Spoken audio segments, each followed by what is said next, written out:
Hello everyone, welcome to my channel. ఇవాళ మీ అందరికీ tasty and easy snack recipe coin chips ఎలా తయారు చేసుకోవాలో చూపిస్తున్నాను. ముందుగా ఒక బౌల్ తీసుకొని అందులో ఒక జల్లెడ పెట్టుకొని 1 కప్పు బియ్యం పిండిని వేసుకొని జల్లెడ పట్టుకోవాలి. ఏ కప్పుతో అయితే బియ్యం పిండిని తీసుకున్నామో అదే కప్పుతో 3 కప్పుల మైదా పిండిని నేను ముందుగానే ఒక బౌల్‌లో పెట్టి పక్కన పెట్టుంచానండి. అందులో నుంచి కొద్దిగా మైదా పిండిని తీసుకొని బియ్యం పిండితో పాటుగా జల్లెడ పట్టేశాను. మిగిలిన మైదా పిండిని కూడా వేసుకొని అందులోకి బేకింగ్ పౌడర్‌ని, అలాగే పంచదార పొడిని, కొద్దిగా పసుపుని కూడా వేసుకొని జల్లెడ పట్టుకుంటున్నాను. ఇక్కడ నేను పంచదార పొడిని 1 టీ స్పూన్ యూజ్ చేశాను. మీరు కావాలంటే కాస్త ఎక్కువగా కూడా యూజ్ చేసుకోవచ్చు. జల్లెడ పట్టుకున్న తర్వాత అందులోకి వాముని, మిరియాల పొడిని, ఉప్పుని 1 బై 1 వేసుకొని పిండినంతా కూడా ఒకసారి బాగా కలుపుకోవాలి. వాముని ఇక్కడ నేను 1 టేబుల్ స్పూన్ యూజ్ చేస్తున్నాను. అలాగే మిరియాల పొడిని కూడా 1 టేబుల్ స్పూన్ యూజ్ చేశాను. మీరు కావాలంటే ఎక్కువగా కూడా యాడ్ చేసుకోవచ్చు. ఎందుకంటే ఇందులో ఎటువంటి ఎండు కారపొడిని యూజ్ చేయట్లేదు. మొత్తం కారం అంతా కూడా ఈ మిరియాల పొడి ద్వారానే వస్తుంది. కాకపోతే అప్పటికప్పుడు మీరు మిరియాలను దంచుకొని మాత్రం వేసుకోండి. ఫ్లేవర్ చాలా బాగుంటుంది. రుచికి సరిపడా ఉప్పును కూడా వేసుకున్న తర్వాత ఒకసారి పిండినంతా బాగా కలుపుకొని కాచి చల్లార్చుకున్నటువంటి అరకప్పు వెన్నని వేసుకొని పిండిని చేతి సాయంతో బాగా మిక్స్ చేసేసుకోవాలి. నేను ఇంట్లో యూజ్ చేసిన బటర్ కాదండి, బయట షాప్‌లో తీసుకొచ్చిన బటర్‌ని యూజ్ చేస్తున్నాను. ఆ తర్వాత తగినంత వాటర్‌ని వేసుకుంటూ ఆ పిండి మిశ్రమాన్నంతా కూడా చపాతీ ముద్దలాగా తయారు చేసుకోవాలి. కాకపోతే ఈ వాటర్ అనేది కాస్త వేడి నీళ్ళనమాట.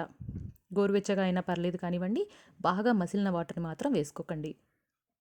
బేకింగ్ పౌడర్ వేసాం, అలాగే వేడి నీళ్ళని వేసి తడుపుతున్నాం కాబట్టి కాయిన్ చిప్స్ తయారయ్యాక టేస్ట్ చాలా బాగా ఉంటాయి. మనకు కరకరలాడుతూ వస్తాయి. అలాగే ఫ్రై అయ్యేటప్పుడు కూడా బాగా ఉబ్బుతాయన్నమాట. ఈ కన్సిస్టెన్సీలో పిండిని తడుపుకున్న తర్వాత ఈ పిండి ముద్దని ఒక గిన్నెలో పెట్టుకొని గాలి చొరబడకుండా ఒక మూతను మూసి 1 గంట పాటు పక్కనుంచాలి. కాస్త ఎక్కువసేపైనా పర్లేదు కానీ మినిమం 1 గంట పాటు పక్కనుంచితే మనకు చిప్స్ చాలా చక్కగా వస్తాయి. 1 గంట తర్వాత మూతని తీసి పిండిని ఒకసారి బాగా కలుపుకొని బాల్స్‌లా తయారు చేసుకోవాలి. కాయిన్ చిప్స్‌లా చేసుకోవాలి అంటే ముందుగా బాల్స్ చేసుకొని షీట్ చేసి కాయిన్స్ లాగా కట్ చేసుకోవాల్సి ఉంటుంది. వీడియోలో చూపిస్తున్నటువంటి సైజులో నేను బాల్స్‌ని తీసుకొని పొడిపిండిగా గోధుమ పిండిని చల్లుకొని ఆ పిండిలో ఇందాక తయారు చేసుకున్నటువంటి బాల్‌ని అటు ఇటు రోల్ చేసి చపాతీ కర్ర సాయంతో పెద్ద షీట్‌లా తయారు చేసుకుంటున్నాను. షీట్ ఎలాగుండాలంటే అండి, మరీ పల్చగా ఉండకూడదు, అలాగని మందంగా కూడా ఉండకూడదు. అలా షీట్‌ని తయారు చేసుకున్న తర్వాత ఏదైనా క్యాప్ సాయంతో ఇలా వీడియోలో చూపిస్తున్నట్లుగా షేప్‌లా కట్ చేసుకోవాలి. నేనైతే ఇంట్లో పిల్లలకి సిరప్స్ అవి వేసేటప్పుడు పైన క్యాప్స్ వస్తాయి కదా, వాటి సాయంతో ఈ చిప్స్ లాగా కట్ చేస్తున్నాను. మీరు ఏదైనా కుకీ కటర్స్‌తో కూడా వీటిని కట్ చేసుకోవచ్చు. చూసారా ఎంచక్కగా కాయిన్స్ రెడీ అయిపోయాయో?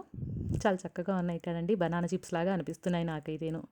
ఈ చుట్టూతా ఉన్న పిండినంతా కూడా పడేయకుండా వాటిని కూడా మళ్ళీ ముద్దలాగా చేసుకొని పెద్ద షీట్‌లా చేసుకొని ఇలా కాయిన్స్ లాగా కట్ చేసుకోవచ్చు. ముందుగా అయితే ఇవన్నీ తయారు చేసి ఒక ప్లేట్‌లో పక్కన పెట్టుకున్నాను. ఆ తర్వాత డీప్ ఫ్రైకి ఆయిల్ పెట్టేసి ఆయిల్ వేడయిన తర్వాత అందులోకి ఈ చిప్స్ అన్నిటిని కొద్ది కొద్దిగా వేసుకుంటూ ఫ్లేమ్‌ని మీడియం టు హైకి అడ్జస్ట్ చేసుకుంటూ బంగారు రంగు వచ్చేలాగా వీటిని ఫ్రై చేసుకొని సర్వింగ్ ప్లేట్‌లోకి తీసుకున్నామంటే కాయిన్ చిప్స్ తయారైపోతాయి. చాలా ఈజీగా ఉంటుంది. టేస్ట్ కూడా చాలా బాగుంటాయండి.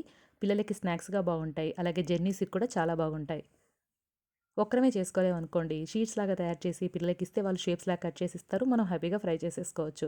వాళ్ళకి కూడా మేమే తయారు చేసామనే ఫీలింగ్ ఉంటుంది. మీకు కనుక ఈ రెసిపీ నచ్చినట్లయితే మీరు ఒకసారి ట్రై చేసి చూడండి. ఎలాగొచ్చిందో నాకు కామెంట్ సెక్షన్‌లో చెప్పడం మాత్రం అస్సలు మర్చిపోవద్దు. వీడియో నచ్చినట్లయితే తప్పకుండా వీడియోని లైక్ చేయండి, షేర్ చేయండి. ఛానల్ ఇంకా సబ్స్క్రైబ్ చేసుకోకుంటే సబ్స్క్రైబ్ చేసుకోవడం కూడా అస్సలు మర్చిపోవద్దు. ఇంతసేపు ఈ వీడియోని చూసినందుకు థాంక్ యూ ఫర్ వాచింగ్.